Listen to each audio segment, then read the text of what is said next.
തടി കൂടിയതാണോ? അതോ നീർക്കെട്ടാണോ? വൈകുന്നേരം ആവുമ്പഴത്തേക്കും കാലില് ചെരുപ്പിടാൻ പറ്റാണ്ട് അത്ര നീര് വരുന്നുണ്ടോ? എന്താണ് ഇതിന്റെ പിന്നിലെ കാരണം? എങ്ങനെയാണ് നമുക്കിത് മാറ്റാൻ പറ്റുക? നമുക്ക് നോക്കിയാലോ? അതായത് എഡിമ, നമ്മുടെ നീർക്കെട്ട് മെയിനായിട്ട് നമ്മുടെ കാലിന്റെ ഭാഗത്ത്, ഉപ്പൂറ്റിയുടെ ഭാഗത്ത്, കാലിന്റെ ഹീലിന്റെ ഭാഗത്തൊക്കെ ആയിട്ട് ആൾക്കാർക്ക് കൂടുതലും കാണാറുണ്ട്. ഇത് എക്സസ് ഫ്ലൂയിഡ് നമ്മുടെ ബോഡി ടിഷ്യൂവിൽ ട്രാപ്പ് ചെയ്ത് കിടക്കുന്നതുകൊണ്ടാണ്. ഇതിന് പല കാരണങ്ങളുണ്ടാവും. ഒന്നാമതായിട്ട് നമ്മൾ കൂടുതൽ സോഡിയം, അത് ഉപ്പ് കൂടുതലുള്ള ഭക്ഷണം കഴിക്കുന്നത്. അപ്പൊ നിങ്ങൾ വിചാരിക്കും നമ്മള് ചോറിൽ ഉപ്പിടുന്നില്ല, കറികളിൽ ഉപ്പ് ലിമിറ്റ് ചെയ്തു. അതുപോലെ തന്നെ നിങ്ങളിപ്പോ ഹെൽത്തി ആന്ന് പറഞ്ഞു കഴിക്കുന്ന സോൾട്ട് ആഡ് ചെയ്ത നട്ട്സ്, സീഡ്സ്, നമ്മൾ പോപ്കോൺ ഒക്കെ കണ്ടിട്ടുണ്ടോ മേടിക്കുമ്പോൾ? അല്ലെ പാക്കറ്റിൽ വരുന്ന സാധനങ്ങൾക്കൊക്കെയും ഒരു പരിധി കൂടുതൽ സോൾട്ട് കണ്ടന്റ് ഉണ്ട്. നമ്മൾ വിചാരിക്കും നമ്മൾ വീട്ടിലിടുന്ന കറിക്കും ചോറിനും ഉപ്പ് കുറച്ചല്ലോ എന്ന്. പക്ഷെ ആ കൂടുതലുള്ള ഉപ്പിന്റെ കണ്ടന്റ് വാട്ടർ റിട്ടൻഷൻ ഉണ്ടാക്കും. അതുപോലെ അടുത്തൊരു കാര്യമാണ് ഷുഗർ ഇൻടേക്ക്. നമ്മള് കൂടുതലായിട്ട് ഷുഗർ അടങ്ങിയ ഭക്ഷണം കഴിക്കുമ്പോഴും അതും ഈ റിട്ടൻഷന് കാരണമാവും.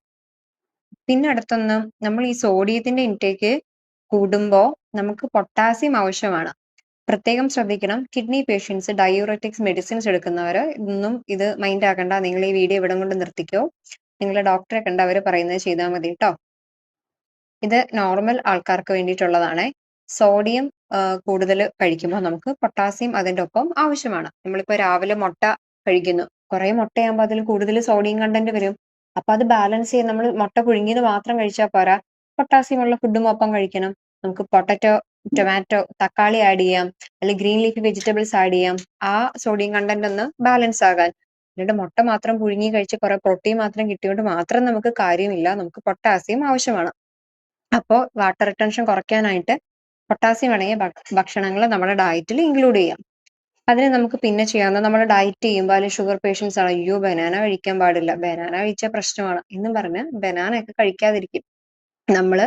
എന്നിട്ട് പാക്കറ്റിൽ വരുന്ന ഹെൽത്തി എന്ന് പറയുന്ന, അല്ലെ ഷുഗർലെസ് എന്ന് പറയുന്ന, ഫാറ്റ്ലെസ് എന്ന് പറയുന്ന, മൈദ ഇല്ലാത്ത പറയുന്ന ബിസ്ക്കറ്റ് കഴിക്കും. നിങ്ങളൊന്ന് ആലോചിച്ച് നോക്കിയേ. എത്രയോ പ്രോസസ് ചെയ്ത് എന്തൊക്കെ പ്രിസർവേറ്റീവ് ഇട്ടായിരിക്കും ബേക്ക് ചെയ്ത് വരുന്നത്. അത് പ്രകൃതിയിൽ നിന്ന് ഡയറക്റ്റ് കിട്ടുന്ന ബനാന ആണോ സേഫ്? അപ്പൊ ഇടയ്ക്കൊക്കെ നിങ്ങൾ ഏത്തപ്പഴം കഴിക്കുക. അപ്പൊ ഏത്തപ്പഴത്തില് പൊട്ടാസ്യം കണ്ടന്റ് ഉണ്ട്. പിന്നെ നമ്മുടെ ആവക്കാഡോ, ബെറീസ്, ബ്ലാക്ക് ബീൻസ്, രാജ്മ. ചില ആൾക്കാർ പ്രോട്ടീൻ കിട്ടാൻ നോൺ വെജ് മാത്രമേ കഴിക്കുള്ളൂ. ഈ പൾസസ്, ലെന്റിൽസ്, ദാൽ ഒന്നും കഴിക്കില്ല. അതിൽ നിന്ന് കിട്ടേണ്ട ഒത്തിരി കാര്യങ്ങളുണ്ടെന്നേ. അപ്പൊ പൊട്ടാസ്യം കിട്ടാനായിട്ട് നിങ്ങൾ അങ്ങനത്തെ ഉറുദ് ദാൽ, അങ്ങനത്തെ സാധനങ്ങളൊക്കെ ഇൻക്ലൂഡ് ചെയ്യുക. പിന്നെ നമ്മുടെ ഗോതമ്പ് മുളപ്പിച്ചിട്ട് അതിൽ നിന്നുണ്ടാക്കുന്ന, നമ്മൾ മൈക്രോ ഗ്രീൻസ് വളർത്തുന്ന പോലെ വീറ്റ് ഗ്രാസ് പൗഡർ ഉണ്ട്. അല്ലെ വീറ്റ് ഗ്രാസ് നിങ്ങൾക്ക് തോരൻ വെച്ച് കഴിക്കാം, ജ്യൂസ് അടിച്ച് കുടിക്കാം. അതൊക്കെ നമുക്ക് പൊട്ടാസ്യം കിട്ടാൻ വേണ്ടിയിട്ട് ഹെൽപ്പ് ചെയ്യും ട്ടോ. പിന്നെ മഗ്നീഷ്യം, അടുത്തൊരു കാര്യം. നമ്മുടെ നീർക്കെട്ടിന് ഒരു കാരണം മഗ്നീഷ്യം കുറവ്, അല്ലെ മഗ്നീഷ്യം അടങ്ങിയ ഭക്ഷണം കഴിച്ചാൽ അത് നമ്മളെ ഹെൽപ്പ് ചെയ്യും. Pumpkin seeds, hemp seeds, sunflower seeds, green leafy vegetables. ഈ സീഡ്സ് പറയുമ്പോൾ നിങ്ങൾ കടയിൽ പോയിട്ട് റോസ്റ്റഡ് സീഡ്സ് മേടിച്ച്, കുറെ ഉപ്പുള്ള സീഡ്സ് മേടിച്ച് കഴിക്കാൻ നിൽക്കരുത് ട്ടോ. കാര്യം സോൾട്ടിന്റെ ഉപയോഗം ഒരു വശത്തൂടെ ഞാൻ കുറയ്ക്കണം എന്ന് പറഞ്ഞു, മഗ്നീഷ്യം കിട്ടാനായിട്ട് സീഡ്സ് കഴിക്കണം എന്ന് പറഞ്ഞു. അതിന് ഉപ്പിട്ട സീഡ്സ് കൊണ്ട് മേടിച്ച് നിങ്ങൾ കഴിക്കരുത് ട്ടോ. അപ്പൊ അടുത്തതായിട്ട് മഗ്നീഷ്യമുള്ള ആഹാരം ഡയറ്റിൽ ഇൻക്ലൂഡ് ചെയ്യുക. പിന്നെ നമ്മുടെ B1, തൈമിൻ, വൈറ്റമിൻ, അത് നമ്മുടെ ഡയറ്റിൽ ഇൻക്ലൂഡ് ചെയ്യുക. റിഫൈൻഡ് ആയിട്ടുള്ള സിറിയൽസ് സാധനങ്ങൾ മാറ്റി തവിടോട് കൂടിയുള്ള അരി, ഓട്ട് ബ്രാൻ, അതുപോലെ വീറ്റ്, അതൊക്കെ നമുക്ക് വൈറ്റമിൻ B1 കിട്ടാൻ വേണ്ടിയിട്ട് ഹെൽപ്പ് ചെയ്യും ട്ടോ. ബ്ലാക്ക് സീഡ്സ്, സൺഫ്ലവർ സീഡ്സ് ഒക്കെ നല്ലതാണ്. പിന്നെ പ്രത്യേകം ഒരു പൊടിക്കൈ പോലെ നമുക്ക് ചെയ്യാൻ പറ്റുന്ന ഒരു കാര്യം, സിമ്പിൾ ആണ്.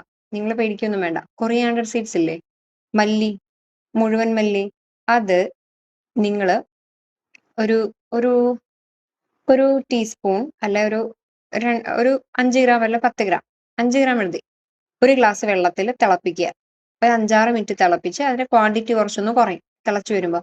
അത് നിങ്ങൾ പതിവായിട്ട് കുടിക്കുവാണെങ്കിൽ, നമ്മൾ ഡെയിലി കുടിക്കുന്ന വെള്ളം കുടിക്കും, ഫിൽറ്റർ വാട്ടറിന് പകരം നിങ്ങൾ ഈ തിളപ്പിച്ച വെള്ളം, നമ്മൾ പണ്ട് കാലത്ത് തുളസിയിട്ട വെള്ളം, നമ്മുടെ ജീരകമിട്ട വെള്ളം കുടിക്കുന്ന പോലെ കുറച്ചു നേരം കൂടെ കൂടുതൽ തിളപ്പിക്കണം കേട്ടോ. കൊറിയൻഡർ സീഡ്സ് ഇട്ട് അതിട്ട് തിളപ്പിച്ച വെള്ളം നിങ്ങൾ കുടിക്കുവാണെങ്കിൽ നിങ്ങൾക്ക് സുഖമായിട്ട് ആ നീർക്കെട്ട് ഒഴിവാക്കാൻ പറ്റും. നിങ്ങൾ ഇത്രയും കാര്യങ്ങളൊന്ന് ട്രൈ ചെയ്ത് നോക്കി, നിങ്ങൾക്ക് ഡെഫിനറ്റ്ലി നല്ല റിസൾട്ട് കിട്ടും. പിന്നെ high sugar intake, refined floor, അതൊക്കെ ഒഴിവാക്കണം കേട്ടോ.